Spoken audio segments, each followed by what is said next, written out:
Hi guys! Welcome back to my YouTube channel. Good morning, good afternoon, good evening sa ating lahat. Saan man tayo sulok ng mundo, sana ay nasa mabuti tayong kalagayan at ligtas sa anuman masamang kapahamakan. At bago ang lahat, shoutout muna tayo sa founder ng Kalingap, Kuya Val Santos Matubang at Edna Vlogs, Kalingap Rob, syempre kay Jack Matubang.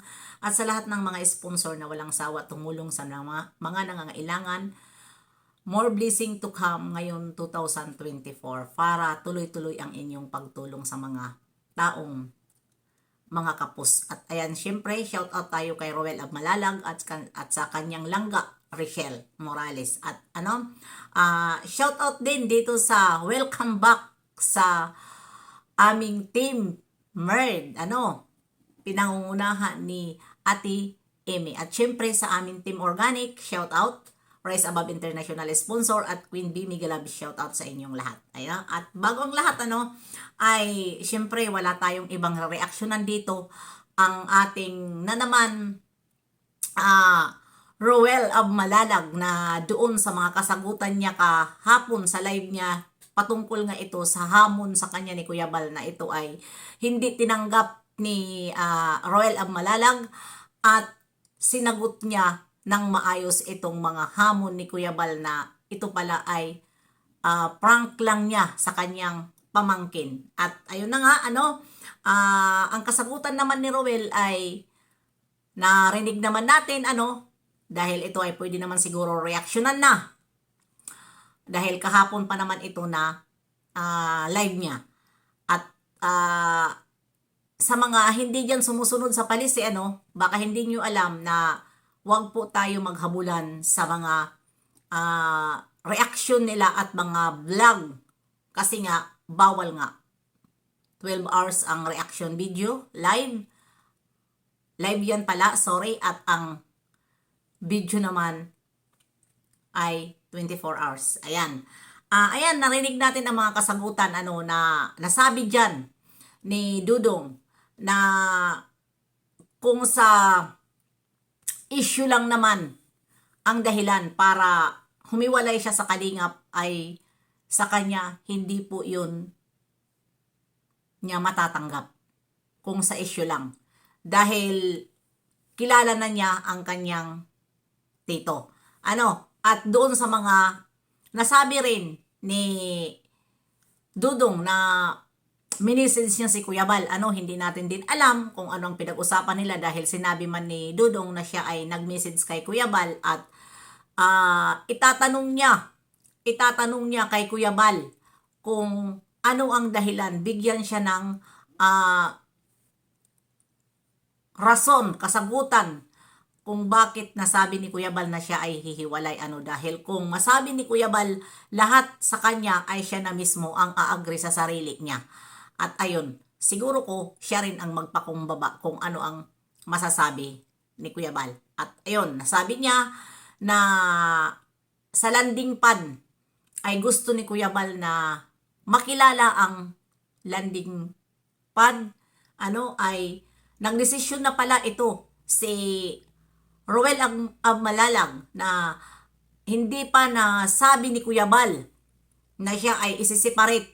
Ay ito pala si Roel Abmalalag ay may plano na talaga siya na pumunta sa mga landing pad para magpa-feeding program. At mayroon sponsor na nagbibigay para dyan.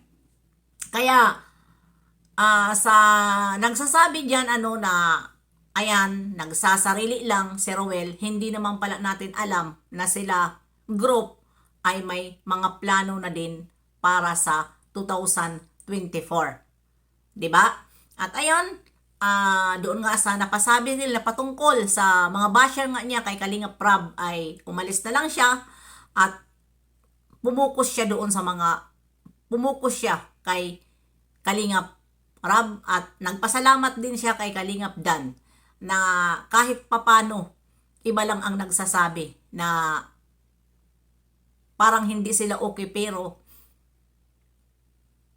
ang sabi ni Dudong malaking pagpapasalamat niya dahil hindi siya pinapabayaan sa kanyang mga pinsan. At doon yun ang mga kasagutan ni Roel Abmalalag at lahat ay puro mga tama ang kanyang mga sinagot doon at hindi niya inaccept ang hamon ni Kuya Bal about nga doon sa pinapasiparit siya dahil iniisip nga naman niya na ano ang dahilan at bakit siya ipapasiparit na wala naman siyang ginawang masama.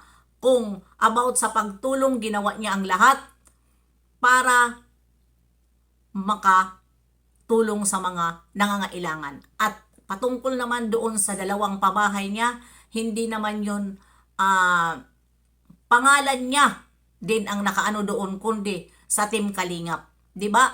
Totoo nga naman ang sinabi lahat ni Roel. Hindi niya ginamit ang pabahay niya sa pangalan lang, kundi ginamit niya sa buong Kalingap community ang kanyang project na yan.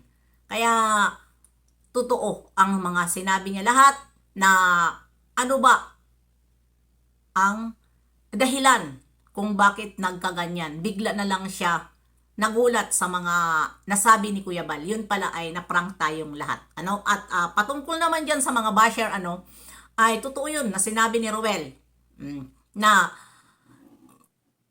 nagpapa-unsub kayo. Wala naman nag-unsub. Nadagdagan pa ang kanyang subscriber kasi nga hindi kayo nakasubscribe. Kaya kung ayun man ang sasabi nyo, sana naman irespeto nyo ang mga pag nagla-live si Kalingap Rab. Dahil lagi nyo pinagmamalaki na mababait ang followers ni Kalingap Rab. Kinukumpara nyo sa followers ni Dudong. Huwag ganyan. Ipakita rin nyo na once na live si Kalingap Rab, huwag nyong ibas na kung ano-ano ang mga pinagsasabi nyo dyan. Dahil mahirap yan. At iwasan na natin ngayon dahil dito sa Kalingap ay walang palakasan. Dahil ang pagbabalik ng Merd ay magiging neutral kaming lahat. Neutral kami, wala kaming kinakampihan. Kami po ay nasa gitna. Kung ano po ang policy, kung ano po ang roles na ibinibigay sa amin, doon po kami susunod. At lahat po magdidepender kami sa tama. Magdidepender kami sa tama, hindi kami basta-basta kung ito hindi kami utusan. Pero kung sa amin lang, hindi po pwede kami magdesisyon dahil mayroon po kami